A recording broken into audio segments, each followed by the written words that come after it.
Subscribe করো the chemistry club এই চ্যানেলটিকে এবং আগামী ভিডিওগুলির জন্য বেল আইকনটিকে প্রেস করো। হ্যালো বন্ধুরা, আশা করি তোমরা সবাই ভালো আছো। বন্ধুরা, আজকে আমরা পিরিয়ডিক টেবিল ক্লাস 11-এর থার্ড যে চ্যাপ্টারটা আছে সেই চ্যাপ্টারটা নিয়ে আমরা আলোচনা করব। সেই চ্যাপ্টারের এটা হচ্ছে সেকেন্ড পার্ট। যারা এখনও পর্যন্ত ফার্স্ট পার্টটি দেখোনি তারা যদি ফার্স্ট পার্টটা না দেখে আসো তাহলে কিন্তু আজকের ভিডিওটি বুঝতে তোমাদের অসুবিধা হবে। তাই প্রত্যেককে রিকোয়েস্ট, আগে প্রথমে তোমরা ফার্স্ট পার্টটা দেখো, তারপরে এই পার্টটা অবশ্যই দেখতে এসো। এবং আরেকটা কথা বলে দিচ্ছি, সেই ফার্স্ট পার্টটা দেখার আগেও তোমাদের কিন্তু অ্যাটমিক স্ট্রাকচার অর্থাৎ পরমাণুর গঠন এই যে চ্যাপ্টারটা আছে এই চ্যাপ্টারটা কিন্তু টোটাল ডিটেলে তোমাদেরকে শিখতে হবে। তারপরেই কিন্তু তোমরা পিরিয়ডিক টেবিল সম্পর্কে যথেষ্ট ভালো একটা ধারণা রাখতে পারবে। তো বন্ধুরা, তোমাদেরকে রিকোয়েস্ট, ডেসক্রিপশন বক্সে লিঙ্ক দেওয়া আছে প্রত্যেকটা ভিডিওর, অ্যাটমিক স্ট্রাকচারের সবগুলো ভিডিওর, পিরিয়ডিক টেবিলের ফার্স্ট পার্টের ভিডিও সমস্ত রকম লিঙ্ক দেওয়া রয়েছে। তোমরা সেই লিঙ্কে আগে যাও, গিয়ে সেই ভিডিওসগুলো আগে দেখো, তারপরে কিন্তু তোমরা এই ভিডিওটি দেখতে এসো। তো বন্ধুরা, আমি তোমাদের সাথে আছি দেবব্রত দেবনাথ। তোমরা দেখছো তোমাদের পছন্দের চ্যানেল দ্য কেমিস্ট্রি ক্লাব। তাহলে চলো শুরু করি।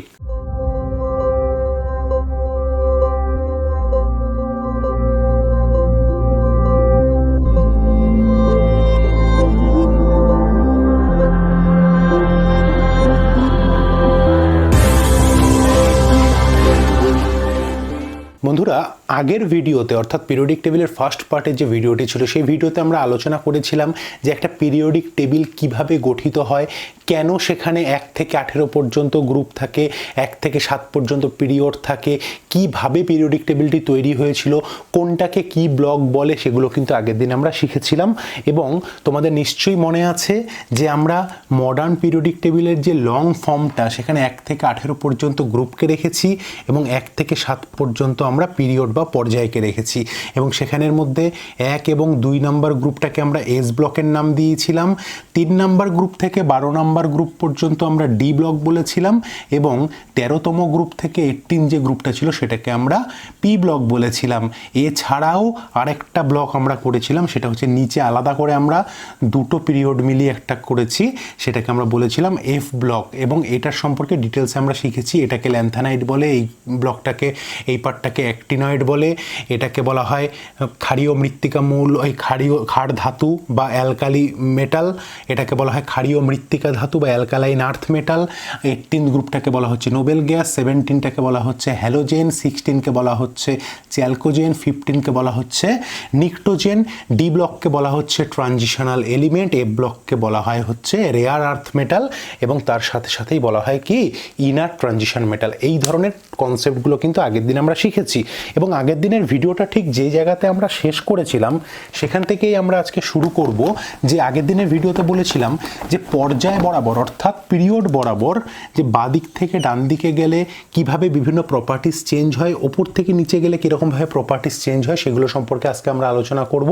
এবং সেখানে আমি মোট 7টা বা 8টা পয়েন্ট আমি বলেছিলাম, যেমন রেডিয়াস, যেমন বলেছিলাম ভ্যালেন্সি, যেমন বলেছিলাম হচ্ছে তোমার আয়োনাইজেশন পোটেনশিয়াল, আয়নীভবন বিভব যেটাকে বলছে, ইলেকট্রোনেগেটিভিটি, মেটালিক ক্যারেক্টার বা ধাতব ধর্ম, এগুলো কিভাবে বাদিক থেকে ডান দিকে চেঞ্জ হয় এবং ওপর থেকে নিচে কিভাবে চেঞ্জ হয় সেটা বলেছিলাম। এবং এটাও বলে দিয়েছিলাম যে বাদিক থেকে ডান দিকে গেলে যেরকম চেঞ্জ হবে ওপর থেকে নিচে গেলে এক্স্যাক্টলি তার অপোজিট চেঞ্জ হবে। তার মানেটা কি, সাপোজ বাদিক থেকে ডান দিকে যদি সাইজ ছোট হয় তাহলে ওপর থেকে নিচে সাইজ বাড়বে, বাদিক থেকে ডান দিকে যদি ধাতব ধর্ম কমে তাহলে ওপর থেকে নিচে ধাতব ধর্ম বাড়বে। এইভাবে কিন্তু চেঞ্জটা হবে, এটা তোমরা আগের দিন আমি বলে দিয়েছি আগের দিনের ভিডিওতে। তো এই ধরনের পিরিয়ডিক যে প্রপার্টিসগুলো আছে সেগুলো নিয়ে আমরা আলোচনা শুরু করবো। জাস্ট আগে একটা ছোট্ট টপিক আলোচনা করে দিই, 1 নম্বরের একটা কোয়েশ্চেন আসলেও আসতে পারে এই টপিকটা থেকে। সেটা হচ্ছে, বলছে আমরা তো জানি যে পিরিয়ডিক টেবিলে মোট 118টা মৌল আছে, অ্যাটম আছে। তো 100তম থেকে 118তম মৌলগুলোকে বা অ্যাটমগুলোকে নাম দেওয়ার জন্য একটা IUPAC অর্থাৎ international union of pure and applied chemistry, এই যে সংস্থাটা আছে এই সংস্থাটা একটা নিয়ম বের করেছে। কীরকম নিয়ম বের করেছে দেখো, প্রত্যেকটার ক্ষেত্রে আলাদা আলাদা নাম আছে, ঠিক আছে, রাদারফোর্ডিয়াম, বোরিয়াম, ঠিক আছে, এরকম আলাদা আলাদা প্রত্যেকটা ক্ষেত্রে নাম আছে, ঠিক আছে। কিন্তু সেগুলো তো আছেই, তাছাড়া তাদের কিছু সিস্টেমেটিক নামও আমাদেরকে শিখতে হবে।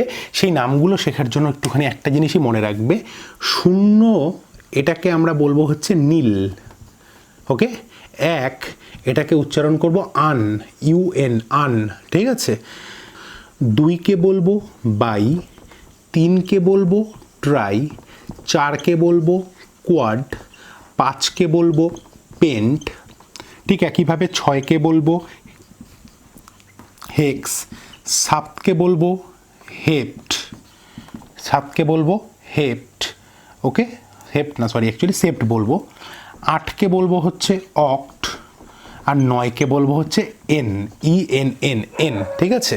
একটু ভালো করে বোঝার চেষ্টা করে যে জিনিসটা কি বোঝাতে চাইছে, কিচ্ছু না, একদম পাতি জিনিস।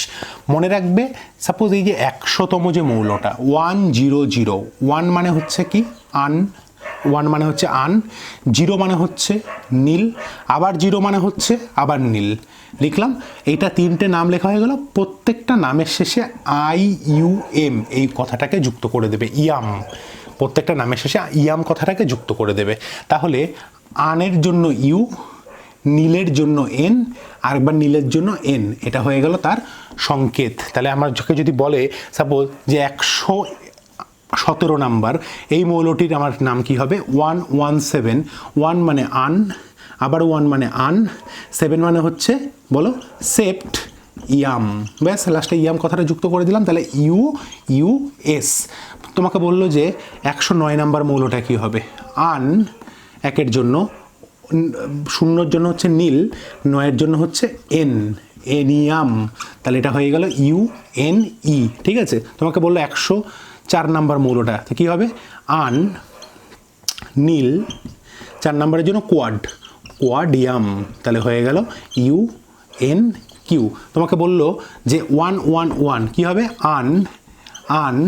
আনিয়াম, তাহলে এটা কি হয়ে যাবে, ইউ। বোঝা গেল ব্যাপারটা। তাহলে এরকম করে কিন্তু আমাদেরকে 100 থেকে 118 পর্যন্ত তোমাদের পরীক্ষায় কীরকম প্রশ্ন দেবে, হয়তো বলে দিল যে 112 নাম্বার, হ্যাঁ, অ্যাটমিক নাম্বার বা পারমাণবিক সংখ্যাযুক্ত যে মৌলটি আছে তার নাম এবং সংকেত কি হবে। তাহলে তোমাকে লিখতে হবে, এটা নামটা লিখতে হবে এবং তার যে সংকেতটা হবে সেই কেমিক্যাল ফর্মুলাটা কিন্তু তোমাকে এইভাবে জাস্ট ইনিশিয়ালগুলো দিয়ে তার নামটা তোমাকে লিখতে হবে। ক্লিয়ার হয়েছে? এটা একটা ছোট্ট জিনিস, মানে এটা বোনাস টপিক ছিল, এটা আমার আগের দিন বলা হয়নি, এটা বলে দিলাম।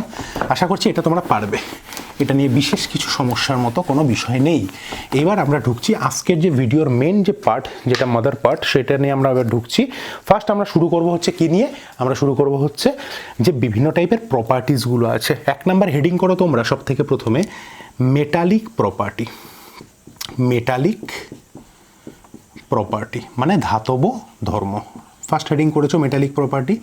জাস্ট এইটুখানি জেনে নাও, বাঁ দিক থেকে ডান দিকে ধাতব ধর্ম কমে, তার মানে ডিক্রিজ করে, এখান দিক থেকে এদিকে ডিক্রিজ করে, তাহলে ওপর থেকে নিচে ধাতব ধর্ম কী হবে, ইনক্রিজ করছে বা বাড়ছে। ওকে, আমরা তো খুব ভালো করেই জানি যে একদম 1 নাম্বার আর 2 নাম্বার যে গ্রুপটা আছে সেই গ্রুপের মৌলগুলোকে আমরা কি বলি, ধাতু বলি।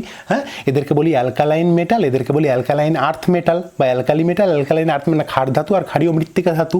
এরা হচ্ছে সোডিয়াম, পটাশিয়াম, ক্যালসিয়াম, এরা কি, এরা হচ্ছে পিওর ধাতু, পিওর মেটাল। এরা যত আমরা এদিক থেকে বা ডান দিকে যাব, এদিকে যত যাবে তত আমাদের মেটালিক ক্যারেক্টার আস্তে আস্তে কমতে থাকবে। আর যখনই মেটালিক ক্যারেক্টার কমবে, তার মানে আমি কি লিখলাম, মেটালিক ক্যারেক্টার এদিক থেকে এদিকে কমছে, ওপর থেকে নিচে বাড়ছে। তাহলে নন মেটালিক ক্যারেক্টার কি হবে, উল্টোটা হবে। তাহলে নন মেটালিক ক্যারেক্টার বাদিক থেকে ডান দিকে কি হবে, বাড়বে, উপর থেকে নিচে কমবে। বোঝা গেল? আর এই মেটালিক প্রপার্টির সাথে তাল মিলিয়ে এখানে একটা পয়েন্ট আছে, ইলেকট্রিক্যাল কন্ডাক্টিভিটি। ইলেকট্রিক্যাল কন্ডাক্টিভিটি, ঠিক আছে, বলছে কন্ডাক্টিভিটি, হ্যাঁ, মানে তড়িৎ পরিবাহিতা। ইলেকট্রিক্যাল মানে তড়িৎ, কন্ডাক্টিভিটি মানে পরিবাহিতা।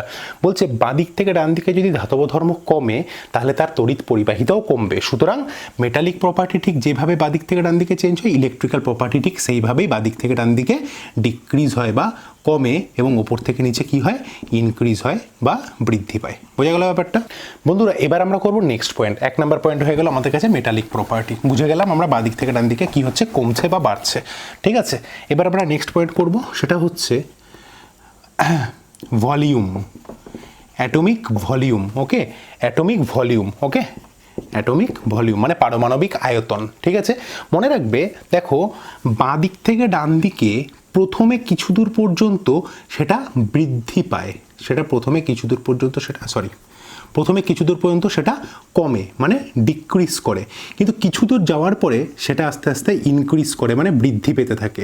প্রথমে এটা কমতে থাকে, তারপরে এটা বাড়তে থাকে, কিন্তু ওপর থেকে নিচে যখন আসে তখন কিন্তু এরা স্বভাবতই ওপর থেকে নিচে নর্মালি কিন্তু এরা বাড়তে থাকে মানে পজিটিভ মানে ইনক্রিজ করতে থাকে। বোঝা গেল ব্যাপারটা? এখন বিষয়টা হচ্ছে কেন এরকম হয়, ভালো করে একটু বোঝার চেষ্টা করো। বলছে বাঁ দিক থেকে ডান দিকে যাচ্ছে, বাঁ দিক থেকে ডান দিকে গেলে কি হচ্ছে, বাঁ দিক থেকে ডান দিকে গেলে আস্তে আস্তে ইলেকট্রনের সংখ্যা বাড়ছে। যত বেশি কিন্তু একই পর্যায়ের মধ্যে কিন্তু একই পিরিয়ডের মধ্যে যাচ্ছে ইলেকট্রনের মানে আমাকে একই শেলের মধ্যে আছে, যা ইলেকট্রন আছে একই শেলের মধ্যে আছে, ওপর থেকে নিচে।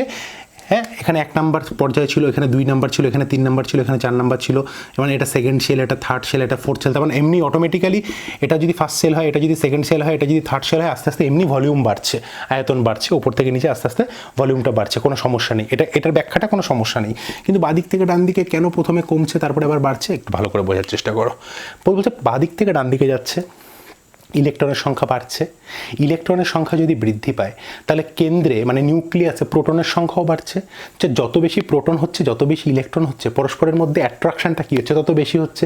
যত বেশি অ্যাট্রাকশান হচ্ছে তত সাইজটা কী হয়ে যাচ্ছে, কমে যাচ্ছে, মানে আয়তনটা বা ভলিউমটা কী হচ্ছে, কমে যাচ্ছে। এর জন্য প্রথম দিকে আস্তে আস্তে ডিক্রিজ করতে থাকে। যত নাম্বার অফ ইলেকট্রন আস্তে আস্তে বাড়ছে বাদিক থেকে ডান দিকে, তত অ্যাট্রাকশান বাড়ছে, তত ডিক্রিজ হওয়ার প্রবণতা বাড়ছে। কিন্তু একটা নির্দিষ্ট সময় পরে যখন ইলেকট্রনের সংখ্যা যথেষ্টই বেশি হয়ে যায় বাদিক থেকে ডান দিকে, এই সমস্ত জায়গাতে এসে যখন ইলেকট্রনের সংখ্যা যথেষ্টই বেশি হয়ে যায়, তখন সেই নিজেদের মধ্যে ইলেকট্রনগুলো কী হয় জানো, রিপালশান করে, বিকর্ষণ বল কাজ করে, রিপালশান হয়। আর যদি রিপালশান হয় আস্তে আস্তে কী হয়, একে অপরের সাথে ধাক্কা খেয়ে দূরে সরে যায়। আর দূরে সরে গেলেই তার যে আয়তনটা সেটা কী হয়ে যাচ্ছে, বেশি হয়ে যাচ্ছে, বড় হয়ে যাচ্ছে। এর জন্য একটা নির্দিষ্ট সময় পরে গিয়ে সেটা কিন্তু আস্তে আস্তে ইনক্রিজ করে। এই দুটো ফ্যাক্টরই এখানে কাজ করছে। একটা ফ্যাক্টর হচ্ছে নাম্বার অফ ইলেকট্রন বাড়ার সাথে সাথে নিউক্লিয়াসের অ্যাট্রাকশন ফোর্স বাড়ছে, আবার কিছু দূর পরে নাম্বার অফ ইলেকট্রনটা বৃদ্ধি পাওয়ার সাথে সাথে সেখানে রিপালশন বা বিকর্ষণ বলটা কাজ করছে, ফলে আয়তন কিন্তু আস্তে আস্তে ইনক্রিজ করছে। সুতরাং ভালো করে বোঝার চেষ্টা করো, বাদিক থেকে ডান দিকে প্রথমে আয়তন কমছে, তারপরে আয়তন বৃদ্ধি পাচ্ছে, আর ওপর থেকে নিচে যখন কি হচ্ছে সেটা সব সময় কিন্তু সেটা বাড়তে থাকে। এখানে কিন্তু কোনো রকম মানে অনিয়ম দেখা যায় না, যেহেতু আস্তে আস্তে আমার পিরিয়ডের সংখ্যা বাড়ছে, তার জন্য আমার অলরেডি শেলের সংখ্যা বাড়ছে, আর যত প্রিন্সিপাল কোয়ান্টাম নাম্বার বা শেলের সংখ্যা যত বেশি হচ্ছে তত আমার আস্তে আস্তে আয়তন বৃদ্ধি পাচ্ছে বা ভলিউম বৃদ্ধি পাচ্ছে। ক্লিয়ার হয়েছে ব্যাপারটা? আশা করি এই পার্টটা সম্পর্কে তোমাদের অ্যাটমিক ভলিউম কীভাবে চেঞ্জ হচ্ছে বাদিক থেকে ডান দিকে বা উপর থেকে নিচে সেটা তোমাদের কাছে ক্লিয়ার হয়েছে। চলো 3 নাম্বার পয়েন্টে যাই, খুব ইম্পর্টেন্ট একটা পয়েন্ট। এবার আমরা যে পার্টটা করব সেই পার্টটার মধ্যে একটা ইন্টার রিলেশন আছে। কীরকম দেখো, ভালো করে একটু বুঝবে। এই যে পার্টটা শিখব, মেল্টিং পয়েন্ট এবং বয়েলিং পয়েন্ট, মানে গলনাঙ্ক এবং স্ফুটনাঙ্ক, melting point and boiling point. ঠিক আছে, এই যে পয়েন্টটা আমি তোমাদের কথা বলবো এইটা, এবং তার সাথে সাথে হচ্ছে তোমার ডেনসিটি মানে ঘনত্ব, এই দুটো একদম সেম টাইপের প্রপার্টি দেখায়। কীরকম দেখায় একটু ভালো করে বুঝবে। বাদিক থেকে ডান দিকে যখন আমি যেতে থাকবো, প্রথমে মনে করো এই 1 নাম্বার থেকে শুরু করে, মানে 1 নাম্বার যে গ্রুপ আছে সেখান থেকে শুরু করে, হ্যাঁ, তোমার 3 বা 4 এই পর্যন্ত। আমি কেন রোমান হরফে লিখছি জাস্ট একটুখানি বোঝানোর জন্য। 1 নাম্বার 2 নাম্বারে কে ছিল, 1 আর 2, হ্যাঁ, এখানে কারা কারা ছিল, তোমার মেটালগুলো ছিল, হ্যাঁ, ক্ষারীয় ধাতুগুলো ছিল, ক্ষারীয় মৃত্তিকা ধাতুগুলো ছিল। 3, 4 বলতে আমি এখানে 13 আর 14 কথা বোঝাচ্ছি।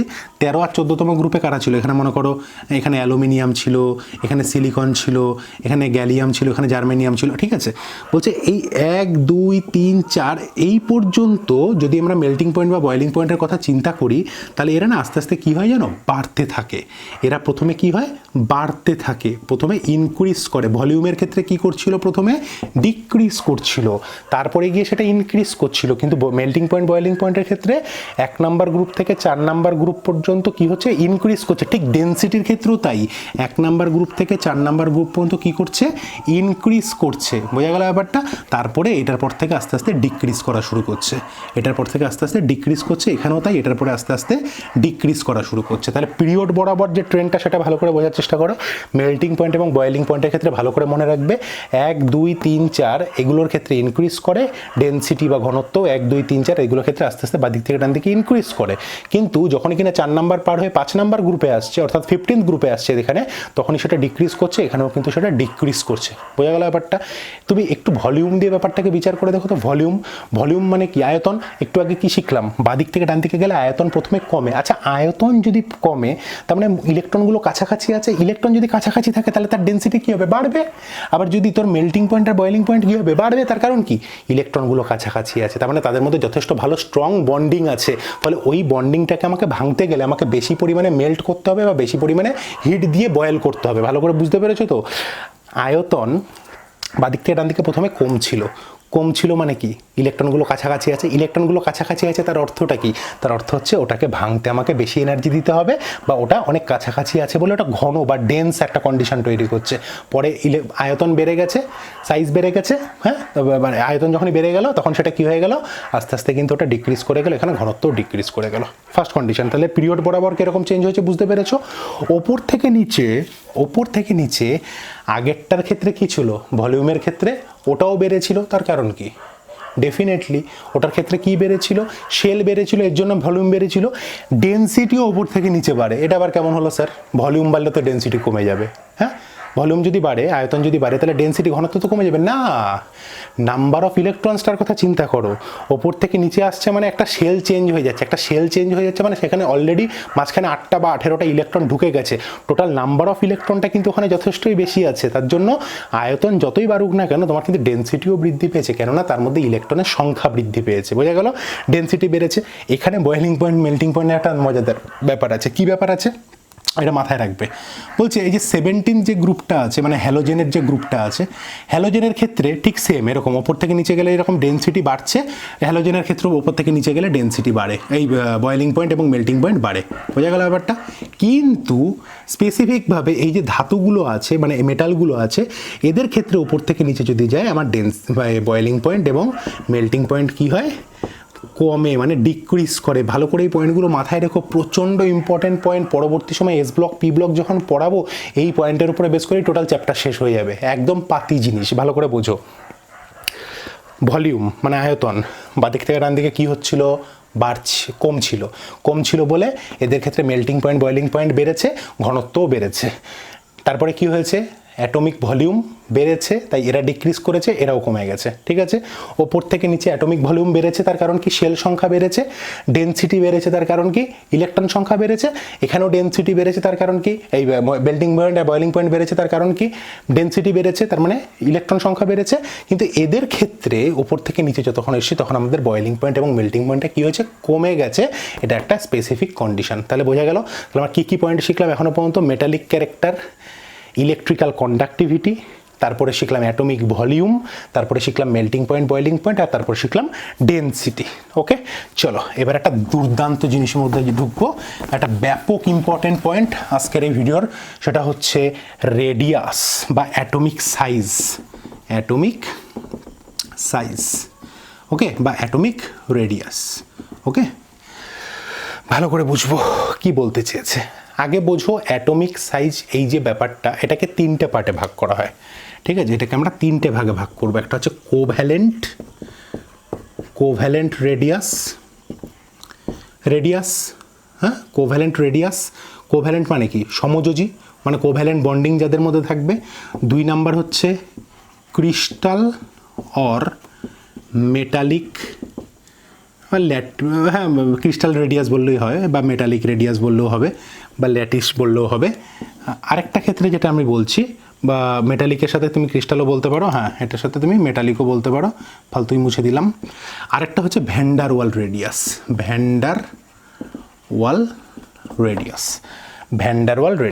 এবার এই যে ভ্যান্ডার ওয়াল যে রেডিয়াসটা, ঠিক আছে, এই ভ্যান্ডার ওয়াল রেডিয়াসটা তোমাদের কাছে একদম নতুন একটা কনসেপ্ট। ঠিক আছে, WAAL, ভ্যান্ডার ওয়াল। হ্যাঁ, ভালো করে একটু বুঝবো, দারুণ ইন্টারেস্টিং কনসেপ্ট। এইখানে কিন্তু অনেকগুলো নতুন জিনিস শিখবো আমরা। ঠিক আছে, দেখো কোভ্যালেন্ট রেডিয়াস, ক্রিস্টাল রেডিয়াস আর ভ্যান্ডার ওয়াল রেডিয়াস। তাহলে একটা একটা করে শুরু করি, তোমাদের কাছে পুরো জিনিসটা ক্লিয়ার হয়ে যাবে। চলো প্রথমে কোভ্যালেন্ট রেডিয়াস দিয়ে শুরু করি। ছোটোবেলায় শিখেছো না, ক্লাস 10-এ কী শিখেছো? সমযোজী বন্ধন বা কোভ্যালেন্ট বন্ডিং কাদের ক্ষেত্রে হয়? যখন কিনা দুটো অ্যাটম বা পরমাণু পাশাপাশি আসে এবং তাদের মধ্যে ইলেকট্রন শেয়ার হয়। একজনের ইলেকট্রন আরেকজনের সাথে কি হয়, শেয়ারিং হয়। চলো মনে করো এ মানে এ একটা মৌল, বি একটা মৌল, বা এ একটা অ্যাটম, বি একটা অ্যাটম। ঠিক আছে, এ একটা অ্যাটম, বি একটা অ্যাটম। এটার মানে বুঝতে পেরেছো তো, শেয়ারিং হয়েছে, ইলেকট্রন শেয়ারিং হয়েছে। ঠিক আছে, এ টাইপের অথবা এ বি টাইপের, মানে এটাও সম্ভব, মানে এটা একটা, এটা আলাদা জিনিস। হ্যাঁ, এ একটা বি একটা, এ একটা বি একটা, চলো ওকে। এটারও একটা নিউক্লিয়াস আছে, এটারও একটা নিউক্লিয়াস আছে, এটারও একটা নিউক্লিয়াস আছে, এটারও একটা নিউক্লিয়াস আছে। এই দুটো নিউক্লিয়াসের ক্ষেত্রে এ আর এ, তার মানে এই দুটো সাইজ একদম সেম। এ আর বি সাইজ সেম নাও হতে পারে, এটা হয়তো একটুখানি বড় হলো, এটা হয়তো একটুখানি এরকম করে বড় টাইপের হলো, হতেই পারে। চলো, কোনো আমি ধরে নিলাম, এটা কনসিডার করলাম। হ্যাঁ, ঘটনাটা কি ঘটে দেখো। এই সমযোজী বন্ধনে আবদ্ধ, তার মানে যারা কোভ্যালেন্ট বন্ডিং করে যারা পাশাপাশিভাবে যুক্ত রয়েছে, ঠিক আছে, এদের ক্ষেত্রে এই টাইপের ক্ষেত্রে, মানে সেম ধরনের অ্যাটমের ক্ষেত্রে, মানে হোমো অ্যাটমিক, হোমো মানে সেম, হোমো অ্যাটমিক যে সিস্টেমটা থাকবে, সেই হোমো অ্যাটমিক সিস্টেমের ক্ষেত্রে দুটো নিউক্লিয়াসের মাঝখানের যে দূরত্বটা, সেটাকে আমরা কি বলছি, ডিস্টেন্স, মানে ডি, হ্যাঁ ডিস্টেন্স বলছি। সেই মাঝখানের দূরত্বের যে হাফ মানে এইখান থেকে এইটুখানি বা এখান থেকে এইটুখানি, এই যে দূরত্বের যে এই যে হাফ, এইটুখানিকে বলা হচ্ছে কি রেডিয়াস বা ব্যাসার্ধ। তাহলে এটাও এ, এটাও এ, তাহলে এটা আর এ প্লাস আর এ, তাহলে D of A is equal to R A plus R A, তার মানে হচ্ছে 2 আর এ। কারণ আমরা বলতেই পারি R A is equal to D of A by 2, আমরা ইজিলি বলতে পারছি। তাহলে ভালো করে বোঝার চেষ্টা করো কিন্তু, কোভ্যালেন্ট রেডিয়াস কাকে বলছে, বলছে হোমো অ্যাটমিক সিস্টেমের ক্ষেত্রে পাশাপাশি সমযোজী বন্ধনে বা কোভ্যালেন্ট বন্ডিংয়ে আবদ্ধ দুটো নিউক্লিয়াসের মধ্যবর্তী যে দূরত্বটা, তার হাফ, সেটাকে বলা হচ্ছে কি কোভ্যালেন্ট রেডিয়াস। বোঝা গেল ব্যাপারটা, বা সমযোজী ব্যাসার্ধ। এটার ক্ষেত্রে কি হবে দাদা ভাই, এটার ক্ষেত্রে দেখো এই যে এটার মাঝখানের সাথে এটার যে মোট দূরত্বটা, তাহলে ডিস্টেন্স অফ এ বি, এটা এ এটা বি, ঠিক আছে, এটা is equal to R A plus r b. কারণ বি এর ক্ষেত্রে যে রেডিয়াস আর এর ক্ষেত্রে যে রেডিয়াস দুটো সেম না, এটার ক্ষেত্রে কি ছিল, সেম অ্যাটম ছিল, তার মানে এক্স্যাক্টলি আমরা হাফ করতে পেরেছিলাম, কিন্তু এখানে হাফ করতে পারবো না। তার কারণ কি, R A not equal to R B, তার মানে যে কোনো একটা ভ্যালু যদি আমি জানি আর টোটালের ভ্যালু যদি জানি, তাহলে আমি আরেকটার যে ভ্যালু আছে সেটা আমি এখান থেকে আরামসে বের করতে পারবো। ব্যাস হয়ে গেল, বুঝতে পারছি ব্যাপারটা। তাহলে দেখা গেল সিলিকন কার্বাইড, এটা সিলিকন, এটা কার্বন, সিলিকন কার্বাইড, ঠিক আছে, এটা হচ্ছে সিলিকন, এটা হচ্ছে কার্বন, ওকে, সিলিকন কার্বাইড।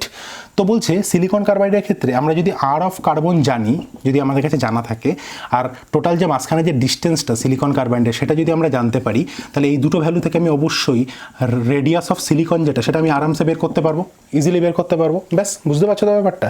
তাহলে শুধুমাত্র এটার সাথে এটার মেন পার্থক্য কি, এটা হোমো অ্যাটমিক, এটা হেটারো অ্যাটমিক। এটার ক্ষেত্রে দুটো সেম টাইপের মৌল আছে বলে আমি ওটাকে হাফ করে দিতে পেরেছি, এটার ক্ষেত্রে আলাদা আলাদা মৌল আছে বলে ওদের সাইজ যেহেতু আলাদা, তার জন্য আমি ডাইরেক্টলি হাফ বসাতে পারছি না, এই দুটোর যোগফল আমি করে দিচ্ছি। ক্লিয়ার হয়েছে ব্যাপারটা? ওকে, গেল হচ্ছে আমার কি কোভ্যালেন্ট রেডিয়াস। আশা করি সমযোজী ব্যাসার্ধ বুঝতে কোনো সমস্যা নেই। বলছে যা কিছু ঘটনা তুমি সমযোজীর ক্ষেত্রে বা কোভ্যালেন্টের ক্ষেত্রে বললে, সেম একই ঘটনা তুমি বলবে, শুধুমাত্র সেক্ষেত্রে এই যে মৌল দুটো বা অ্যাটম দুটো হবে, এটা কি হবে, মেটাল হবে, এরা ধাতু হবে। যদি কোনো ধাতুর ক্ষেত্রে আমরা এই ধরনের ঘটনাটা বলি, তাহলে সেক্ষেত্রে আমরা যে ভ্যালুটা পাবো সেটাকে বলবো আমরা কি মেটালিক রেডিয়াস বা ক্রিস্টাল রেডিয়াস। তাহলে সমযোজী মানে কোভ্যালেন্ট রেডিয়াস আর ক্রিস্টাল রেডিয়াস কি সেম? বলছে হ্যাঁ, নর্মালি কনসেপ্ট সেম, যে একই রকমভাবে পাশাপাশি থাকবে, দুটো নিউক্লিয়াসের মাঝখানের যে দূরত্ব তার যে হাফ, সেটাকে আমরা বলবো হচ্ছে মেটালিক রেডিয়াস, যেটা কোভ্যালেন্ট রেডিয়াস সেটাই মেটালিক রেডিয়াস, কোনো সমস্যা নেই। কিন্তু এখানে একটা ছোট্ট ডিফারেন্স আছে। ডিফারেন্সটা কি, নর্মাল কোভ্যালেন্ট রেডিয়াস মানে সমযোজী ব্যাসার্ধ যে কোনো ক্ষেত্রে হচ্ছে, যাদের ক্ষেত্রে সমযোজী বন্ধন হচ্ছে তাদের ক্ষেত্রেই হচ্ছে, কিন্তু এটা শুধুমাত্র কি হবে, মেটালের ক্ষেত্রে হবে। মেটালিক রেডিয়াসটা শুধুমাত্র মেটাল বা ধাতুর ক্ষেত্রে হবে, ফার্স্ট ডিফারেন্স। সেকেন্ড আর একটা ডিফারেন্স আছে, বলছে কি জানো তো, এই যে মেটালগুলো না, এই মেটালগুলোকে যদি আমি ভেপার করি, মানে একটু হিট দেই, তাহলে কি হচ্ছে দেখবো আমরা, ওদের মাঝখানের যে বন্ডিংটা আছে না, সেটা একটু দুর্বল হওয়ার জন্য ওরা গ্যাস হয়ে যাচ্ছে। ভালো করে বোঝো ব্যাপারটা। এটা কোভ্যালেন্ট রেডিয়াস কনসিডার করছি, আবার এটাকেই আমরা ধাতব রেডিয়াস বা ক্রিস্টাল রেডিয়াস কনসিডার করছি। ধাতব রেডিয়াসের ক্ষেত্রে কি দেখতে পাবো, যে ভ্যালু দেখতে পাবো, কোভ্যালেন্টের ক্ষেত্রেও কি একই সেম ভ্যালু দেখতে পাবো না, একটু ডিফারেন্স দেখবো। কীরকম ডিফারেন্স দেখবো, বলছে কোভ্যালেন্টের থেকে যে মেটালিক রেডিয়াস হয় না, ওদের যে মাঝখানে যে বন্ডিংটা হয়, বন্ডিংটা একটু দুর্বল হয়। দুর্বল হওয়ার জন্য ধাতুর সাথে ধাতুর যে বন্ধনটা হয় একটু দুর্বল হয়। ধাতুর সাথে যদি অধাতু হতো, মেটালের সাথে নন মেটাল হতো, তাহলে সেটা আবার স্ট্রং বন্ডিং করতো। কিন্তু ধাতুর সাথে ধাতুর বন্ডিং, মেটালের সাথে মেটালের বন্ডিং, হ্যাঁ, এর জন্য কি হচ্ছে, তুলনামূলকভাবে দুর্বল হচ্ছে বন্ডিংটা। আর দুর্বল যদি বন্ডিং হয়, একটুখানি বাইরে থেকে এনার্জি দিলেই সেই বন্ডিংটা কী হবে, ভেঙে যাবে। তাহলে আমাকে একটা কথা বলো, পাশাপাশি দুটো অ্যাটম আছে, তাদের মধ্যে খুব টাইটলি আকর্ষণ বল আছে, তাহলে তাদের সাইজটা কি হবে, ছোট হবে, নাকি পাশাপাশি দুটো অ্যাটম আছে তাদের মধ্যে অল্প মানে খুব হালকা তাদের মধ্যে আকর্ষণ আছে তাদের সাইজটা বেশি হবে? অবশ্যই যাদের ক্ষেত্রে বন্ডিংটা দুর্বল বা লুজ তাদের ক্ষেত্রে তারা অনেক ছড়িয়ে ছিটিয়ে থাকবে, দূরে দূরে থাকবে, হ্যাঁ, তাদের ক্ষেত্রে কি হচ্ছে, তাদের যে ভ্যালুটা মানে ডিস্টেন্সটা বেশি হচ্ছে। এই কারণের জন্য যেহেতু মেটালিক যে রেডিয়াস তাদের ক্ষেত্রে ডিস্টেন্সটা বেশি হয়, এর জন্য আমরা কি বলতে পারি যে মেটালিক রেডিয়াস বা ক্রিস্টাল রেডিয়াস কার থেকে বড়, নর্মাল কোভ্যালেন্ট রেডিয়াসের থেকে কিন্তু বড়। শুধুমাত্র একটাই টপিকের উপরে বেস করে এটাকে আমরা ব্যাখ্যা করছি কি, যে মেটালিক রেডিয়াসের মধ্যে মেটালের সাথে মেটালের যে বন্ডিংটা হয় সেই বন্ডিংটা কি হয়, কোভ্যালেন্টের মতো তুলনামূলকভাবে এতটা স্ট্রং হয় না, তুলনামূলকভাবে দুর্বল হয়, উইক হয়। এর জন্য এদের মধ্যে কি হচ্ছে, রেডিয়াসটার মানটা বেড়ে যাচ্ছে। ক্লিয়ার হয়েছে, আশা করি বোঝাতে পেরেছি। এরপর চলে আসি আমরা কার ক্ষেত্রে, ভ্যান ডার ওয়াল রেডিয়াস কি বলছে দেখো। ভ্যান ডার ওয়াল রেডিয়াসে এতক্ষণ আমরা করছিলাম ডাইঅ্যাটমিক, হোমোঅ্যাটমিক, হেটারোঅ্যাটমিক, যা করছিলাম নিজেদের মধ্যে করছিলাম। এবার আমি মনে করো এই একটা ডাইঅ্যাটমিক নিলাম, তার পাশে আর একটা ডাইঅ্যাটমিক আছে। আমি একটা সলিড পার্টিকেলের কথা চিন্তা করছি। সলিড মানে কি বলতো, একটা কঠিন পদার্থ। সলিড বা কঠিন পদার্থের মধ্যে কি হয়, মৌলগুলো মানে অ্যাটমসগুলো খুব কাছাকাছি থাকে, মলিকুলসগুলো খুব কাছাকাছি থাকে। মনে করো সাপোজ একটা টোটাল আমি সলিডকে আমরা কনসিডার করলাম, সেখানে এই দুটো অ্যাটম মিলিয়ে, এই অ্যাটমটা আর এই অ্যাটমটা মিলিয়ে একটা কি তৈরি করেছে, মলিকিউল তৈরি করেছে। আবার তার পাশেই এই অ্যাটমটা আর এই অ্যাটমটা মিলে একটা মলিকিউল তৈরি করেছে। আবার তার থেকে একটু দূরে এই অ্যাটমটা আর এই অ্যাটমটা মিলে আরেকটা মলিকিউল তৈরি করেছে। এরকম করে সব পাশাপাশি রয়েছে, বিভিন্ন রকম ডিস্টেন্সে রয়েছে, যদিও যথেষ্ট কাছাকাছি, তবু মোটামুটি একটা ডিস্টেন্স মেনটেন করছে। দেখো ভালো করে বোঝো, এটার সাথে এটার মাঝখানের যে ডিস্টেন্সটা, এটার সাথে এটার মাঝখানের ডিস্টেন্সটা কি তুলনামূলকভাবে বেশি না? হ্যাঁ হ্যাঁ। অথবা মনে করো এটার সাথে এটা, বা তার সাথে এটার সাথে এটা, অথবা তার সাথে এটার সাথে এটা, হ্যাঁ, তার সাথে এটার সাথে এটা। ভালো করে একটু বিচার করে দেখো তো। হ্যাঁ, এরকম মনে করো চারটে মলিকিউল পাশাপাশি আছে, বা এরকম তিনটে মলিকিউল পাশাপাশি রয়েছে একটা সলিডের মধ্যে। তাহলে কোন দুটো মলিকিউল সব থেকে কাছাকাছি আছে? এটার ক্ষেত্রে এই দুটো মলিকিউল, হ্যাঁ, এটা এই 2 3 4 এটার মধ্যে এই দুটো মলিকিউল, হ্যাঁ, মানে এই মলিকিউলটা আর এই মলিকিউলটা, এই অণুটা আর এই অণুটা, এরা কি আছে, একদম কাছাকাছি আছে, ঠিক না? আমরা যারা একদম কাছাকাছি আছে ওই সলিডের মধ্যে তাদেরকে নিয়ে আমরা কনসিডার করবো ভ্যান ডার ওয়ালটা। কিরকম কনসিডার করবো? এটার সাথে এটার কনসিডার করবো না, এটার সাথে এটার করবো না, এটার সাথে এটার করবো না, করছি কার সাথে, একদম কাছাকাছি যে দুটো মলিকিউল আছে সেই দুটো মলিকিউলকে আমরা পাশাপাশি নিলাম। তো নেওয়ার পরে দেখো কি করব, সেই দুটো নেওয়ার পরে একদম কাছাকাছি যে দুটো অ্যাটম আছে, আমরা তো এই দুটো মিলিয়ে একটা মলিকিউল তৈরি হয়েছে, এই দুটো মিলে একটা মলিকিউল তৈরি হয়েছে, মানে এই দুটো পরমাণু মিলে একটা অণু তৈরি হয়েছে, এই দুটো পরমাণু মিলে একটা অণু তৈরি হয়েছে। আমরা সেই পরমাণু দুটোকে মানে সেই অ্যাটম দুটোকে কনসিডার করবো যেটা কিনা একদম কাছাকাছি রয়েছে। না তো এটার সাথে এটাকে কনসিডার করবো, না তো এটার সাথে এটাকে কনসিডার করবো, না তো এটার সাথে এটাকে কনসিডার করবো, এরকম কিন্তু নয় ব্যাপারটা। বুঝতে পেরেছো? এখানে একটা মলিকিউল নিয়েছি, তার পাশাপাশি আরেকটা মলিকিউল নিয়েছি, সব থেকে কাছাকাছি এই মলিকিউল দুটো রয়েছে। এই দুটো মলিকিউলের যে দুটো অ্যাটম, যে দুটো পরমাণু সব থেকে কাছাকাছি রয়েছে, ঠিক আছে, তাদের যে নিউক্লিয়াসের মধ্যবর্তী দূরত্ব, তার যে হাফ, হ্যাঁ, সেটাকে আমরা কি বলছি, ভ্যান ডার ওয়াল রেডিয়াস। বুঝতে পেরেছো? তাহলে এবার আমাকে পরিষ্কার বলো তো, ভ্যান ডার ওয়াল রেডিয়াসটা কি যথেষ্ট বড় না? দুটো পাশাপাশি অণুর মধ্যে আমরা কনসিডার করছি, পাশাপাশি মলিকিউলের মধ্যে।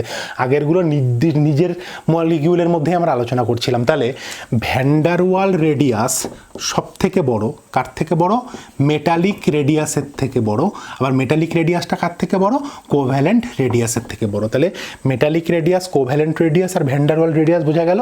কোভ্যালেন্ট রেডিয়াস আর মেটালিক রেডিয়াস প্রায় সেম, শুধু এটা নর্মালের ক্ষেত্রে, এটা মেটালের ক্ষেত্রে, আর এটার ক্ষেত্রে বন্ডটা স্ট্রং বলে এটা একটু ছোট হয়, এটার ক্ষেত্রে বন্ডটা একটু লুজ বলে এটা একটু বড় হয়।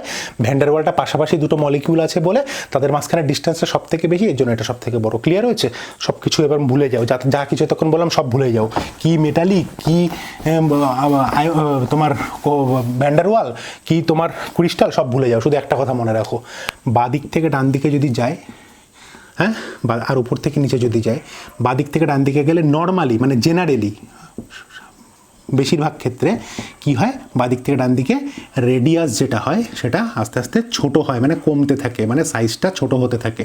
যদিও স্পেসিফিক অনেকগুলো কেস আছে যেখানে কিনা আমরা দেখতে পাবো যে প্রথমে ছোট হবে তারপরে আবার বড় হতে থাকবে। ঠিক ভলিউমের মতো, দেখো একটু ভলিউমের কথাটা চিন্তা করো, আয়তন কমছে মানে তো সাইজ কমছে, মানে ব্যাসার্ধ কমছে, তাই না? তাহলে আয়তনে কি বলেছিলাম, প্রথমে কিছু দূর যাওয়ার পরে সেই আয়তনটা কম ছিল, তারপরে আস্তে আস্তে বেড়ে গেছিল। এটাও তাই, রেডিয়াসটাও প্রথমে কমবে তারপরে গিয়ে বাড়বে, কিন্তু প্রথমে অ্যাজ এ হোল আমরা কি চিন্তা করছি, বাদিক থেকে ডান দিকে গেলে আমার অ্যাটমগুলোর সাইজ কমছে, ওপর থেকে নিচে গেলে আমার অ্যাটমগুলোর সাইজ বাড়ছে। এবং ওপর থেকে নিচে কেন বাড়ছে, ওই যে বলেছি শেল বাড়ছে, যত বেশি প্রিন্সিপাল কোয়ান্টাম নাম্বার বেশি তত বেশি শেল বাড়ছে, যত বেশি শেল বাড়ছে তত তার সাইজ বৃদ্ধি পাচ্ছে। তাহলে অ্যাজ এ হোল বাদিক থেকে ডান দিকে কমছে, উপর থেকে নিচে কি করছে, বাড়ছে, উপর থেকে নিচে বাড়ছে। এটা মনে রাখো অ্যাটমিকের ক্ষেত্রে। হ্যাঁ, এবার চলো একটু আয়নিক রেডিয়াসে যাই। এতক্ষণ ধরে আমরা অ্যাটমিক রেডিয়াস করছিলাম, অ্যাটমিকের মধ্যে আমরা কোভ্যালেন্ট করলাম, অ্যাটমিকের মধ্যেই আমরা ক্রিস্টাল করলাম, অ্যাটমিকের মধ্যে আমরা ভ্যান ডার ওয়াল করলাম। এবার চলো একটুখানি যাই হচ্ছে ঘুরে আসি আয়নিকের থেকে। কিছু না রে বাবা, একই, একটা সোডিয়াম প্লাস একটা ক্লোরিন মাইনাস, এটা একটা ক্যাটায়ন একটা অ্যানায়ন, এটা মিলেই তো NaCl তৈরি করেছে।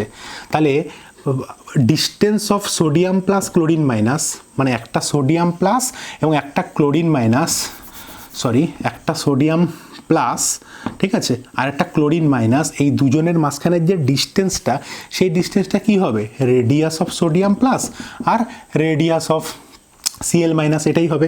মানে যে কোনো একটা ভ্যালু বা দুটো ভ্যালু যখন আমরা জানা থাকবে, আমরা যে থার্ড পার্টি যেটা আছে সেটার আমরা ভ্যালু বের করতে পারবো, এটা নিয়ে কোনো সমস্যা নেই। একটা ক্যাটায়নের সাথে একটা অ্যানায়নের মাঝখানের যে দূরত্ব, সেই দূরত্বটা কী নিয়ে তৈরি হয়েছে, ডিস্টেন্সটা কী নিয়ে তৈরি হচ্ছে, ক্যাটায়নের রেডিয়াস প্লাস অ্যানায়নের রেডিয়াস। এটাই আমরা শিখলাম এখান থেকে, যেটা কিনা এক্স্যাক্টলি আমরা শিখেছিলাম কার ক্ষেত্রে, হেটারো অ্যাটমিক কোভ্যালেন্টের ক্ষেত্রে শিখেছিলাম। কি শিখেছিলাম, আর অফ এ আর আর অফ বি, এটা ইজিক্যাল টু আমরা কি করেছিলাম, ডিস্টেন্স অফ এ বি করেছিলাম। একদম সেম ঘটনা, এটা নিয়ে কোনো সন্দেহ নেই। এখানে কনসেপ্ট কোনটা আছে সেটা একটু ভালো করে শোনো। বলছে দেখো বাবা, সোডিয়াম একটা ইলেকট্রনকে ত্যাগ করে দিল। সোডিয়ামের ইলেকট্রনিক কনফিগারেশন কত, 1s2 2s2 2p6 3s1, তাই তো?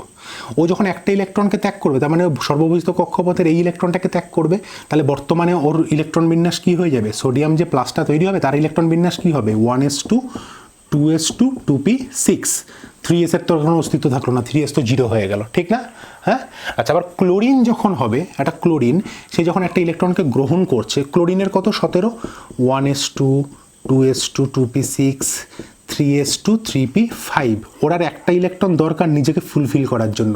এর জন্য কী করছে, একটা ইলেকট্রনকে গ্রহণ করে ক্লোরিন মাইনাস তৈরি করছে, এবং সেক্ষেত্রে ওর ইলেকট্রনিক কনফিগারেশন কী হয়ে যাচ্ছে, 2p6 3s2 3p6 তৈরি হচ্ছে। কোনো অসুবিধা নেই, এইটুকুনি আমরা বুঝতে পারলাম। এখান থেকে আমরা কি বোঝাতে চাইছি শোনো। বলছে এই যে নর্মাল অ্যাটমটা ছিল বা নর্মাল পরমাণুটা ছিল, আর এই পরমাণুটাই যখন ক্যাটায়ন বা অ্যানায়নে কনভার্ট হয়ে গেল, এদের ক্ষেত্রে সাইজের কি চেঞ্জ হয়ে যায়, অ্যাটমের থেকে ক্যাটায়নের সাইজ ছোট হবে না বড় হবে, নর্মাল অ্যাটমের থেকে অ্যানায়নের সাইজ ছোট হবে না বড় হবে, সেটা আমাদেরকে জানতে হবে। তো দেখো বলছেন অ্যাটমের থেকে ক্যাটায়নের সাইজ ছোট হয়, ক্যাটায়নটা ছোট হয় কিন্তু অ্যানায়নটা বড় হয়, এটা সাইজ বড় হয় আর ক্যাটায়নটা ছোট হয়। এটা আমরা কীভাবে ব্যাখ্যা করব, দুটো পয়েন্ট দিয়ে ব্যাখ্যা করছি, ভালো করে বুঝবে। অ্যাটম আছে, ক্যাটায়ন হলো, ইলেকট্রন ছাড়লো তো। আচ্ছা, ইলেকট্রন যদি ছেড়ে দেয়, সাপোজ এখানে আমার 11টা ইলেকট্রন ছিল, 11টা প্রোটন ছিল, ঠিক কি না? এখানে এখন কি হলো, 10টা ইলেকট্রন হয়ে গেল, কিন্তু প্রোটন তো 11টাই থাকলো, প্রোটনের তো কোনো সংখ্যার চেঞ্জ হলো না। হ্যাঁ, তাহলে এই যে নিউক্লিয়াসের প্রোটনগুলো 11টা থাকার জন্য অলরেডি কমে যাওয়া যে ইলেকট্রন, সেটাকে আরও কী করবে, নিজের দিকে বেশি পরিমাণে অ্যাট্রাক্ট করবে না? হ্যাঁ, অলরেডি আমার ইলেকট্রনের ঘাটতি হয়ে গেল, একটা ইলেকট্রন বেরিয়ে গেল, তাহলে বাকি যে ইলেকট্রনগুলো আছে সেগুলোকে 11টা প্রোটন কী করবে, এখন তো প্রোটনের শক্তি বেশি, প্রোটন আর ইলেকট্রন যখন সমান সমান ছিল তখন দুজন নিউট্রাল অবস্থায় ছিল, এখন তো ইলেকট্রন কমে গেছে, প্রোটন বেড়ে গেছে, তাহলে প্রোটনের শক্তি বেশি, প্রোটন কী করবে, নিউক্লিয়াসের দিকে ইলেকট্রনকে টানতে থাকবে, আর যখনই টানতে থাকবে তখন সাইজটা কী হয়ে যাবে, ছোট হয়ে যাবে। এর জন্য অ্যাটমের থেকে ক্যাটায়নের সাইজ কি ছোট, ফার্স্ট পয়েন্ট। সেকেন্ড আর একটা পয়েন্ট আছে, এই যে এখানটাতে দেখো, এখানে 1s ছিল, 2s ছিল, 3s, মানে থার্ড অরবিটাল পর্যন্ত, থার্ড শেল পর্যন্ত আমার ছিল। হ্যাঁ, থার্ড শেল আমার একটা ইলেকট্রন ছিল, কিন্তু দেখো এখান থেকে একটা ইলেকট্রন চলে যাওয়ার পরে সেই থার্ড শেলটারই আর কোনো উপস্থিত থাকলো না, তাই না? তাহলে একটা শেল সম্পূর্ণভাবে কমে গেল। তাহলে শেল যদি কমে যায়, তাহলে একটু আগে ছিল আমার এই নিউক্লিয়াস, এই ফার্স্ট শেল, এই সেকেন্ড শেল, এই থার্ড শেল, আমার সাইজটা ছিল এতটা বড়, এতটা আমার রেডিয়াস ছিল। এখন আমার এই শেলটাই যদি না থাকে, তাহলে আমার রেডিয়াস কী হবে? আমার ছোটো হয়ে যাবে না? তাহলে ক্যাটায়নের সাইজ কেন নর্মাল অ্যাটমের থেকে ছোট হয় বোঝা গেল? দুটো ব্যাখ্যা দিয়ে বুঝলাম। একই রকম ব্যাখ্যা তুমি অ্যানায়নের ক্ষেত্রে দাও তো দেখি কেমন পারো। দেখো এটার ক্ষেত্রে কী হচ্ছে, একটা ইলেকট্রন বাড়ছে, হতে পারে কখনো কখনো একটা ইলেকট্রন বৃদ্ধি পেলে নতুন একটা শেল তৈরি হলো, এখানে যেমন একটা শেল চলে গেল, ওখানে একটা নতুন শেল যুক্তও হতে পারে। এই ক্ষেত্রে হচ্ছে না, কিন্তু কোনো না কোনো ক্ষেত্রে যুক্ত হতেই পারে। বোঝা গেল ব্যাপারটা? গেল এক নম্বর কথা। সেকেন্ড কথা হচ্ছে ওটার থেকেও বেশি ইম্পর্টেন্ট যেটা, দেখো বাইরে থেকে যখন ইলেকট্রন আসবে, আমার তো অলরেডি সিস্টেমে কিছু ইলেকট্রন রয়েছে, বাইরে থেকে যখন ইলেকট্রন আসবে তখন কি করবে, যে অলরেডি থেকে যাওয়া ইলেকট্রনটা আর বাইরে থেকে যে আসা ইলেকট্রনটা, ইলেকট্রন কি হচ্ছে? Same charge. আর সেম চার্জ কিন্তু কেউ কখনো কাউকে আকর্ষণ করে না, সবসময় বিকর্ষণ করে। কি করে? সবসময় রিপালশন করে। তাহলে দেখো রিপালশন যদি করে, আমার ইলেকট্রনটা আসতে চাইছে কিন্তু ইলেকট্রনটা আমি দূরে সরিয়ে দিচ্ছি, তাহলে দূরে সরিয়ে দিলে কি হচ্ছে, জিনিসটা পরস্পরের থেকে দূরে সরে যাচ্ছে, সাইজটা কি হয়ে যাচ্ছে? ইনক্রিজ হয়ে যাচ্ছে। তাহলে এখানে অ্যাট্রাকশানের জন্য কমে যাচ্ছে, এখানে রিপালশানের জন্য দূরে সরে যাচ্ছে, আকর্ষণের জন্য ছোট হয়ে যাচ্ছে, বিকর্ষণের জন্য সাইজ বড় হয়ে যাচ্ছে। ক্লিয়ার হলো ব্যাপারটা? সামগ্রিকভাবে এই কনসেপ্টটাকে আমরা যদি একটা ছোট্ট ম্যাথমেটিক্যাল টার্মের মাধ্যমে লিখতে চাই, তাহলে আরও ব্যাপারটা ইজি হয়ে যাবে। দেখো বলছি Z/E varies as 1/R। Z মানে হচ্ছে অ্যাটমিক নাম্বার, মানে পরমাণু সংখ্যা, ই মানে হচ্ছে ইলেকট্রন সংখ্যা, আর মানে হচ্ছে রেডিয়াস। চলো মজাটা দেখি। সোডিয়াম, ঠিক, সোডিয়ামের ক্ষেত্রে অ্যাটমিক নাম্বার কত? জেড 11 বাই ইলেকট্রন কটা আছে? 11, তাহলে টোটাল ভ্যালু কত হচ্ছে? 1। কিন্তু সোডিয়াম প্লাসের ক্ষেত্রে সোডিয়াম তার মানে অ্যাটমিক নাম্বার জেড, মানে জেড মানে হচ্ছে 11, কিন্তু ইলেকট্রন সংখ্যা কি? একটা অলরেডি কমে গেছে, তার মানে এখানে হবে 10, তাহলে বেড়ে গেল 1.1 হয়ে গেল, ছিল 1 বেড়ে হয়ে গেল 1.1। হ্যাঁ, তাহলে Z/E এর যে রেশিও সেটা বেড়ে গেল। যদি বেড়ে যায় তাহলে রেডিয়াস কি হবে? কমে যাবে, কারণ Z/E এর সাথে রেডিয়াস কি ব্যস্তানুপাতে সম্পর্কযুক্ত। হ্যাঁ, তার মানে এরা কি হচ্ছে? এরা ইনভার্সলি প্রপোর্শনাল হচ্ছে। যেহেতু Z/E এর রেশিওটা এখানে 1 ছিল, এখানে বেড়ে গেল, তাহলে এটার ভ্যালু যদি বেড়ে যায় তাহলে রেডিয়াস কি হবে? কমে যাবে। এর জন্য সোডিয়ামের থেকে সোডিয়াম প্লাসের রেডিয়াস কম। ঠিক একইভাবে ক্লোরিনের ক্ষেত্রে বিচার করলো, ক্লোরিন কত? 17 বাই প্রথমে ছিল 17, তার মানে 1। হ্যাঁ, কিন্তু যখন ক্লোরিন মাইনাস হয়ে গেল, ওপরে হলো 17 কিন্তু নিচে একটা ইলেকট্রন বেড়ে গেল, 18 হয়ে গেল, তার মানে আমার এটা 0.9 সামথিং হয়ে গেল, তার মানে এটার থেকে এটা কমে গেল। তাহলে Z/E এর ভ্যালু যদি কমে যায় তাহলে R এর ভ্যালু কী হবে? বেড়ে যাবে। ব্যাস, দ্যাটস অল। তাহলে বোঝাতে পেরেছি? যে কোনো কিছু আমাকে দিক না কেন, তাদের ক্ষেত্রে আমরা Z/E এর যে রেশিও, এই রেশিও দিয়ে বলে দিতে পারবো যে তার ক্যাটায়নের সাইজ বা অ্যানায়নের সাইজে কতটা কি বাড়ছে বা কমছে, তার ডিটেলসটা কিন্তু আমরা বলে দিতে পারবো। তাহলে বন্ধুরা দেখো, আমরা কিন্তু অলরেডি রেডিয়াস নিয়ে আমরা অনেকগুলো কথা বলে ফেললাম। তাহলে অ্যাটমিক রেডিয়াসের মধ্যে আমরা কোভ্যালেন্ট রেডিয়াস, ভ্যান ডার ওয়াল রেডিয়াস, ক্রিস্টাল রেডিয়াস পড়লাম। আবার আয়নিক রেডিয়াসের ক্ষেত্রে আমরা ক্যাটায়ন, অ্যানায়ন, তাদের মধ্যে কোনটার সাইজ বড় হচ্ছে, কোনটার সাইজ কম হচ্ছে, সেগুলো সম্পর্কে বললাম। এবার এখানে ছোট্ট একটা ইম্পর্টেন্ট টার্ম আমি তোমাদেরকে শিখিয়ে দিই, সেটাকে বলা হচ্ছে কি? Shielding effect. Okay, shielding effect ভালো করে একটু বুঝবো, খুব ইম্পর্টেন্ট, মানে ভীষণ ইম্পর্টেন্ট। দেখো, একটা নিউক্লিয়াসকে কেন্দ্র করে তার চারিদিকে ইলেকট্রনগুলো ঘুরে বেড়াচ্ছে। এটার মধ্যে S আছে, এটার মধ্যে SP আছে, এটার মধ্যে SPD আছে, এটার মধ্যে SPDF আছে, তারপর একটার মধ্যে SPDF আছে। ঠিক আছে, সাপোজ একদম সব থেকে বাইরের যে আউটার মোস্ট যে শেলটা আছে, সেখানকার কোনো ইলেকট্রন এটা যখন এই নিউক্লিয়াস দ্বারা অ্যাট্রাক্টেড হবে, তাকে তার মাঝখানে এই এতগুলো জিনিসকে অতিক্রম করে তারপরে তাকে এর কাছে যেতে হবে, তারপরে গিয়ে তাকে টানতে হবে। হ্যাঁ, তাহলে এই সব থেকে বাইরের অরবিটালে থাকা ইলেকট্রনগুলো নিউক্লিয়াস দ্বারা অ্যাট্রাক্টেড হওয়ার আগে মাঝখানে অনেকগুলো ইলেকট্রনের বাধাকে তাকে পার করে আসতে হয়। এই যে বাধাটা, এটাকেই বলা হচ্ছে শিল্ডিং এফেক্ট। এবার ব্যাপারটা একটু ভালো করে বোঝার চেষ্টা করো। একদম বাইরের যে ইলেকট্রনের শেলটা আছে, সেখানে যদি S এর মধ্যে কোনো ইলেকট্রন থাকে, S এর মধ্যে কোনো ইলেকট্রন রয়েছে, পি এর মধ্যে হয়তো কোনো ইলেকট্রন রয়েছে, ডি এর মধ্যে হয়তো কোনো ইলেকট্রন রয়েছে, আর এফ এর মধ্যে হয়তো কোনো ইলেকট্রন রয়েছে। বলছে কাদের ক্ষেত্রে সব থেকে বেশি শিল্ডিং এফেক্টটা দেখা যাবে, শিল্ডিং এফেক্ট কাদের ক্ষেত্রে দেখা যাবে, ভালো করে বুঝবে কিন্তু। হ্যাঁ, বলছে এস অরবিটালে যদি কোনো ইলেকট্রন থাকে, এস অরবিটালের শিল্ডিং এফেক্ট অনেক বেশি। তার মানে কি হচ্ছে, এস অরবিটের ভেতরে, এস সাবশেলের ভেতরে যদি কোনো ইলেকট্রন থাকে, সেই ইলেকট্রনকে এস কি করে একদম গার্ড দিয়ে আটকে রেখে দেয়। তার মানে ধরো একটা ইলেকট্রনকে নিউক্লিয়াস অ্যাট্রাক্ট করতে চাইছে, ঠিক আছে। এবার কি হলো, একদম প্রাথমিকভাবে একটু চিন্তা করে দেখো, এস অরবিট সাবশেলের এতটাই পোটেনশিয়াল, এতটাই ক্ষমতা, ও কি করছে, ওর ভেতরে যে ইলেকট্রনটা আছে, তার মানে ওর যে অরবিটের ভেতরে যে ইলেকট্রনটা আছে অরবিটালের ভেতরে, সেই ইলেকট্রনকে ও কি করছে, শিল্ড করে রাখছে, আশ্রয় দিয়ে রাখছে, বাধা দিয়ে রাখছে, যেন এই নিউক্লিয়াস ওকে সহজে টানতে না পারে। তাহলে সব থেকে বেশি শিল্ডিং এফেক্ট কার, এস এর। পি এর না একটু কম, তার মানে পি এর মধ্যে যে ইলেকট্রনগুলো আছে সেই ইলেকট্রনগুলোকে নিউক্লিয়াস একটু বেশি টানতে পারবে। ডি এর শিল্ডিং এফেক্ট আরও কম, তার মানে ডি এর মধ্যে যে ইলেকট্রনগুলো থাকে সেই ইলেকট্রনগুলোকে নিউক্লিয়াস তুলনামূলক এস আর পি এর থেকে অনেক বেশি ভালোভাবে নিজের দিকে টানতে পারে। আর এফ এর যে শিল্ডিং এফেক্ট সেটা সব থেকে কম, তার মানে হচ্ছে এফ এর মধ্যে যদি ইলেকট্রন থাকে সেই ইলেকট্রনকে নিউক্লিয়াস ইজিলি নিজের দিকে টানতে পারে, কেননা এস কি খুব দুর্বল, মানে খুব উইক, ওর যে শিল্ডিং এফেক্ট সেটা একদম কম, ঠিক আছে, একদম পুয়ার শিল্ডিং এফেক্ট। তাহলে shielding effect S greater than P greater than D greater than F. এবার আগের দিন আমি তোমাদেরকে বলেছিলাম এফ অরবিটাল মানে ল্যান্থানাইড আর অ্যাক্টিনাইডের ক্ষেত্রে, ঠিক আছে, ওদের ক্ষেত্রে কি আছে বলো তো, সব থেকে এইভাবে আমরা ল্যান্থানাইড আর অ্যাক্টিনাইড করেছিলাম। আমরা কি করেছিলাম, এটা 4F ছিল, এটা 5F ছিল, এখানে কি ছিল, সেরিয়াম 58 থেকে লুটেশিয়াম 71 পর্যন্ত, আর এখানে কি ছিল, থোরিয়াম 90 থেকে শুরু করে লরেন্সিয়াম 103। তাহলে এখানে 14টা অ্যাটম ছিল, এখানে 14টা অ্যাটম ছিল, ঠিক আছে।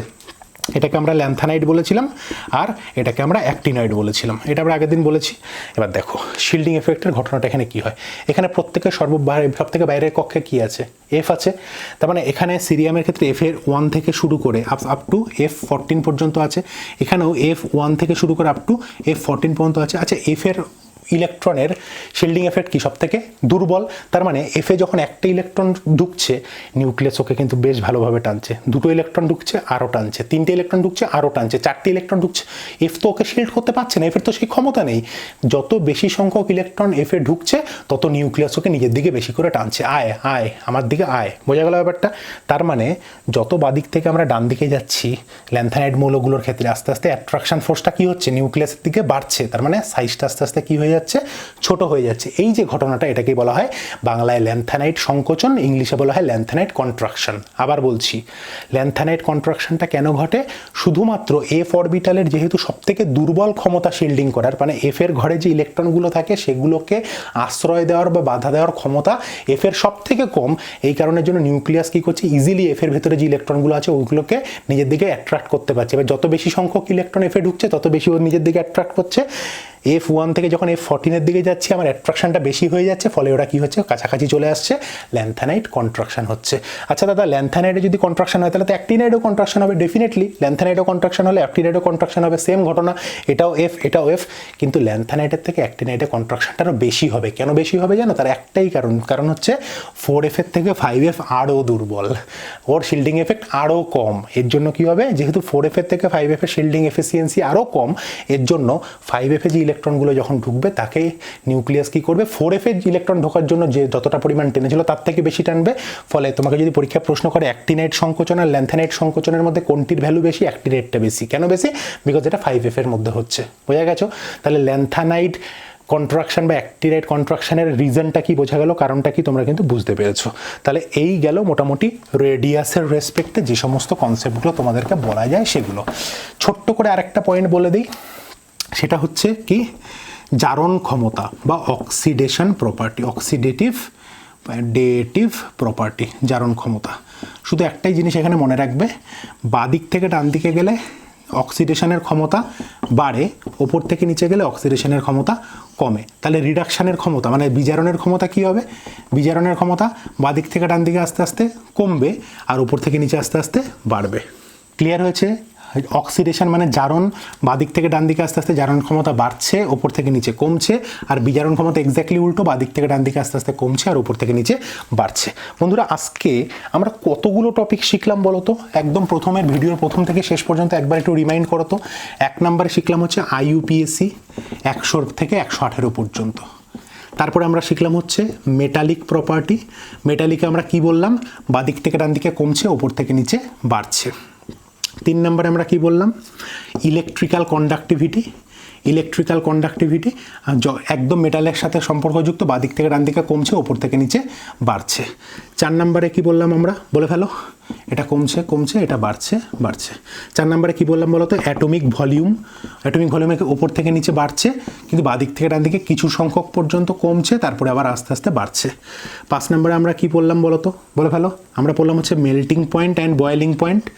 ঠিক আছে, বাদিক থেকে উপর থেকে নিচে বাদিকের ক্ষেত্রে কমে আর ডান দিকের ক্ষেত্রে উপর থেকে নিচে বাড়ে। আর এদিক থেকে কি দেখছিলাম আমরা? প্রথমে আমরা বাড়ছিল, তারপরে আস্তে আস্তে কমছে। ডেনসিটির ক্ষেত্রে আমরা কি দেখলাম? ডেনসিটির ক্ষেত্রে বলে ফেলো কি দেখলাম? বাদিক থেকে ডান দিকে সেম, বাদিক থেকে ডান দিকে প্রথমে বাড়ছে, তারপরে আস্তে আস্তে কমছে, আর উপর থেকে নিচে সবসময় আমার বাড়ছে। ওকে, তারপরে আমরা কি শিখলাম? আমরা শিখলাম হচ্ছে অক্সিডেশন অ্যান্ড রিডাকশান। অক্সিডেশনের ক্ষেত্রে কি? বাদিক থেকে ডান দিকে বাড়ছে, ওপর থেকে নিচে কমছে। আর রিডাকশানের ক্ষেত্রে কি? বাদিক থেকে ডান দিকে কমছে, ওপর থেকে নিচে বাড়ছে। এই পয়েন্টগুলো আমরা শিখলাম। বেসিক্যালি এছাড়া আর কি শিখলাম? একদম মেজর যে পয়েন্টটা শিখলাম আজকে, সেটা হচ্ছে রেডিয়াসের উপরে রেসপেক্টে। রেডিয়াসের ক্ষেত্রে আমরা কোভ্যালেন্ট রেডিয়াস সব থেকে ছোট, তার থেকে বড় হচ্ছে মেটালিক বা ক্রিস্টাল রেডিয়াস, আর তার থেকে বড় হচ্ছে ভ্যান্ডার ওয়াল রেডিয়াস। আর আমরা এই তিনটের উপরে বেস করে আমরা কি বললাম? বাদিক থেকে ডান দিকে গেলে সাধারণত সাইজ কমে, ওপর থেকে নিচে গেলে সাইজ বাড়ে।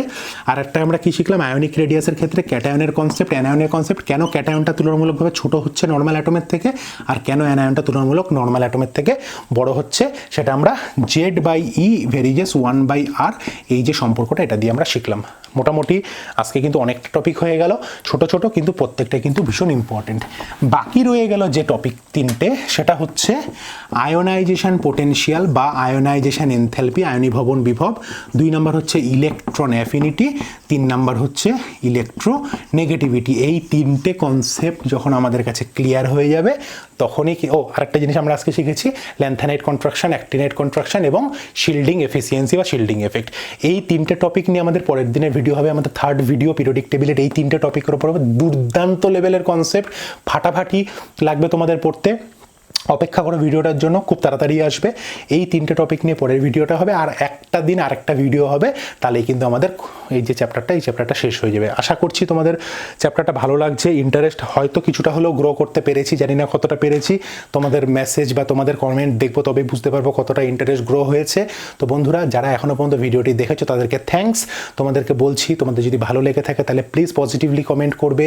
ভালো লেগে থাকলে চ্যানেলটিকে অবশ্যই সাবস্ক্রাইব করবে, ভিডিওটিকে লাইক করবে, এবং অবশ্যই অবশ্যই অবশ্যই ভিডিওটিকে শেয়ার করতে ভুলবে না।